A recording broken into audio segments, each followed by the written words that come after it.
We're pumped to bring you game 2 of this 3-game set between the 75 and 54 Toronto Blue Jays and 60 and 68 Miami Marlins. The Fish dropped game 1 last night 5-2 after the return of Shane Bieber lived up to the hype. The 0-2 pitch, strike 3 looking, and just like that, Berrios and the Blue Jays sit down the Marlins, and we head to the second inning. Now Eric Wagaman DHing today. 0 for 1 with a walk drawn as a pinch hitter yesterday. And the 2-2 pitch is a swing and a miss as Wagaman sits down.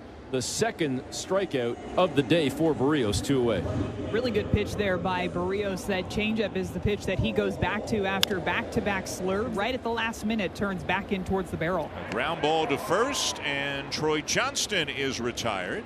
And Jose Berrios has retired the first 6 he's faced today. No score, top 3. Nathan Lucas is the batter. In the 7th spot again, hitting an even .250 on the season as he hits a fly ball well deep right field. Myers back, turns, and it's off the wall. Lucas is on his way to second and in there with a leadoff double. Well, that has to feel good for Nathan Lucas. Scuffled a little bit recently at the plate, and he gets a changeup down in the zone, and he really stays on it. Now Junk is seeing Ernie Clement, the right-handed hitting third baseman. He swings the bat and he hits it to right field. Lucas going back to tag. Myers has a very good arm out in right field, but Lucas is into third. Well, that'll work. Andrés Giménez is up, the second baseman. There's some contact, but not the kind that Giménez wants. He gets hit by the pitch. Well, that slider was biting down and in all right, and there was nowhere to go. So it's first and third, 1 out for George Springer. 0-2, and it's into right field, a base hit. Lucas will score. Giménez to third. It's an RBI single for Springer and a 1-0 lead for the Blue Jays. And it also explains why Nathan Lucas was not going on the contact play earlier when you've got that lineup turning over and George Springer stays on this pitch. Remember that first at bat? He grounded out to second base on a fastball away. And I was saying he saw a lot of pitches. Let's see how it sets up for round 2. And he stayed right on that slider away. Springer with a on-base streak now, 18 games. Javier Sanoja to lead things off for Miami, the right-handed hitting third baseman. Swing and a miss. And Berrios gets Javier Sanoja. Good location out there by Jose. Started the at-bat off with a breaking ball. I'm keeping an eye on how many of those he's throwing. Hasn't been too many. It swings like this on the fastball. Very indecisive swing. 2 outs and the X-Man is up. The 1-2. And he got him. 94 from Berrios. That's a good sign. His 4th strikeout of the ball game already. A swing and a miss on high heat against Xavier Edwards. The 4th strikeout for Berrios ends the inning. And we go to the 4th with Toronto leading 1-0. Jose Berrios has pitched extremely well. Through 4 innings, Jose Berrios has allowed just 1 infield hit, struck out 5. 93 on the corner for his 7th strikeout of the ball game. 5 very good innings for Jose Berrios here in Miami, and the Blue Jays still lead 1-0.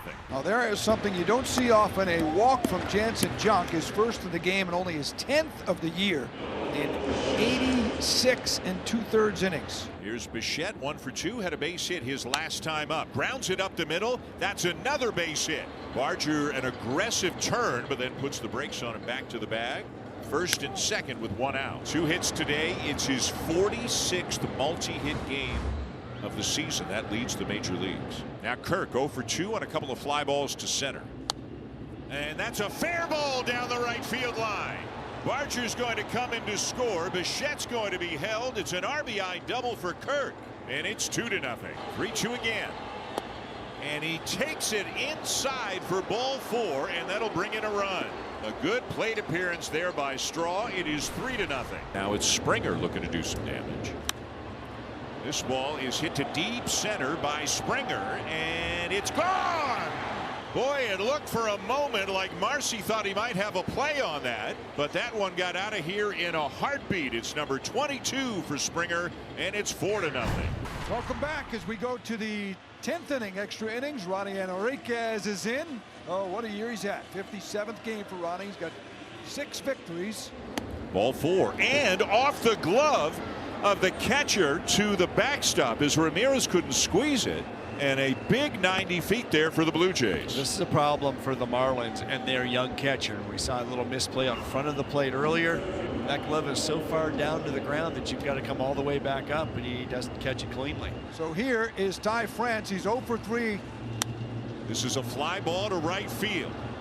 Myers backing up, will make the catch. Bichette will tag. He is on his way to the plate and in there. Heineman to third, and the sac fly for France gives the Blue Jays the lead. As we go to the bottom of the 10th inning, Mason Fluharty is in. We saw him yesterday. Lefty went 2/3 of an inning, walked one. But he'll flip Xavier Edwards around to the right side. It'll be X, Marcy, and Augustine against Fluharty with Otto Lopez as a place runner at second. Ground ball up the middle. Runner will move over. Good Giménez job. makes the play. Boy, he's tough at second base. Nice play, but now the Marlins are 90 feet away from tying the game. Rookie Heriberto Hernandez, a .276 hitter in 56 games, will be the batter. Jacob Marcy is at second. He represents the winning run. High fly ball to deep right center field. And caught by Barger. And the runners go back. Addison Barger with a leaping catch on the warning track in deep right center. That is a big outfield. I was watching Varsho and Barger both converge on this baseball, and Addison went a long way to get to that ball before corralling it. What a play by Barger. And Clement advances the runner 90 feet. Ernie's got that play down. He did it earlier in his first at-bat of the day. He gets his high fives for moving that runner. Now Giménez up in a big spot. 0 for 3 today. Also was hit by a pitch. Infield in for the Marlins. And a base hit into left field, and Giménez gives the Blue Jays the lead. Little cutter at the bottom of the zone, and Andrés does a nice job just staying inside this baseball, shooting it through the hole on the left side. Like that swing. Geyser battery. Sharply hit to third. To second one. They turn it. And Nance gets out of it and sends this game to the 12th. All kinds of stuff going on here in Miami. It is on to the 12th. Each team scoring a run in both the 10th and the 11th. And it'll be Addison Barger leading it off. Bounce to the right side. Barger retired. Springer to third. 1 out. And a pretty good guy at the plate right now for the Blue Jays, trying to give him the lead again. Bo Bichette, who's 3 for 5. Bichette lines the ball to left center field. A base hit. And Springer will jog home. 4th hit of the game for Bichette. And once again, the Blue Jays have the lead. His 17th career 4-hit game. And it's 7-6 Blue Jays. 7th pitcher is in the game for the Toronto Blue Jays, and it is the lefty we saw yesterday, Brendon Little. Yeah, Little came in the game last night, saw 2 hitters, struck 2 hitters out, got Marcy, got Ramirez. Otto Lopez, the runner at second, and the top of the order coming up for the Marlins. Sharply hit to short. Bichette to second, the tag. They got him. Bichette to Giménez, and they get Lopez diving back into the bag. What a heads-up play by Bo Bichette to throw it to Giménez and get the out as they tag Lopez diving back into the bag. What a play. Ground ball to short. Bichette to Giménez, and the Blue Jays win it.